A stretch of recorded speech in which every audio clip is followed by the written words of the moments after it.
बात करती हूं आतिशी जी, माननीय मंत्री जी ऑक्सफोर्ड से पढ़ी हैं, रोड स्कॉलर हैं, इतनी पढ़ाई के बावजूद शायद वो बराज और डैम के बीच का अंतर नहीं जानती, शायद वो नहर और नदी के बीच का अंतर नहीं जानती। हथनी कुंड एक बराज है, ये बांध नहीं है। हथनी कुंड का कार्य है पानी की दिशा को एक हद तक नियंत्रित करना।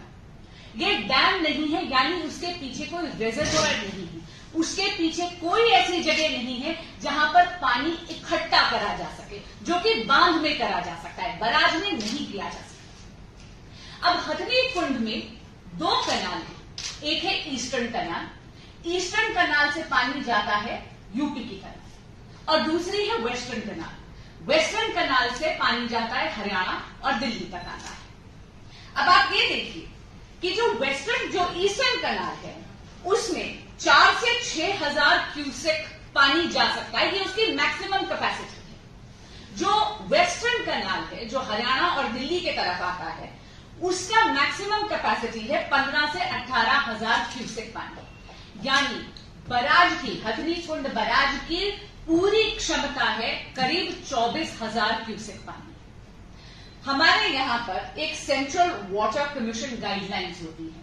अब मैं आपके माध्यम से केजरीवाल सरकार को यह स्पष्ट कर दूं कि सेंट्रल वाटर कमीशन की जो गाइडलाइंस है वो पूरे के पूरे भारत के सभी बांधों, सभी बराजेस पे लागू होती है। कोई दिल्ली के लिए उन्होंने टारगेट करके नहीं ये पर्टिकुलर गाइडलाइन निकाली है, वरना कल को पता चला केजरीवाल सरकार जो है वो कमीशन पर भी उंगलियां उठाएगी।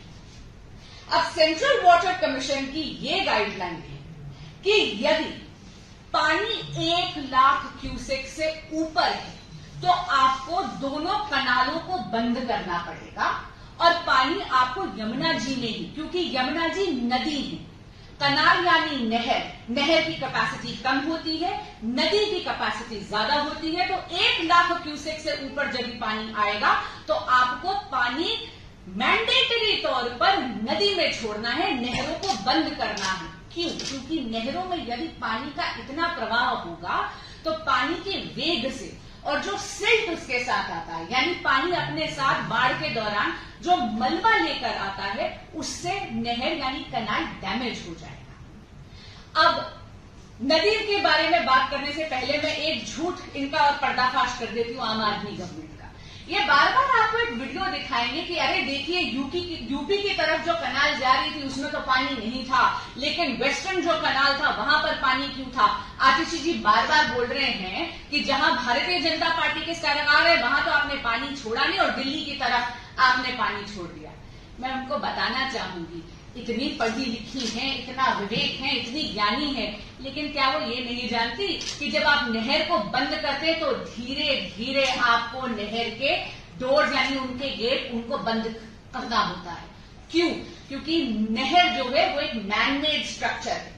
नहर में जब आप खुदाई करते हैं तो उसके बाद एक लाइनिंग डालते हैं, कंक्रीट की एक लाइनिंग डालते हैं। यदि आप एकदम से सब कुछ बंद कर देंगे तो पानी, इकट्ठे हुए पानी का इतना वेग होगा कि वो लाइनिंग डैमेज हो जाएगी। इसलिए वो जानबूझ के आपको वो वीडियो दिखा रहे हैं जहां ईस्टर्न कनाल का दरवाजा धीरे धीरे बंद कर दिया गया है, वेस्टर्न कनाल का दरवाजा बंद किया जा रहा था। ऐसी कोई षड्यंत्र नहीं कर रहा हरियाणा की सरकार कि वो केंद्र और हरियाणा की सरकार मिलकर पानी जो है दिल्ली की तरफ छोड़ दें, ऐसा नहीं है। ये बात है कि जैसे मैंने आपको कहा एसओपी है, स्टैंडर्ड ऑपरेटिंग प्रोसीजर है सेंट्रल वाटर कमीशन का। 1 लाख क्यूसेक से ऊपर जब पानी आएगा वो पानी आपको मैंडेटरी तौर पर नदी में छोड़ना पड़ेगा, कनाल के दरवाजे यानी नहरों को बंद करना पड़ेगा।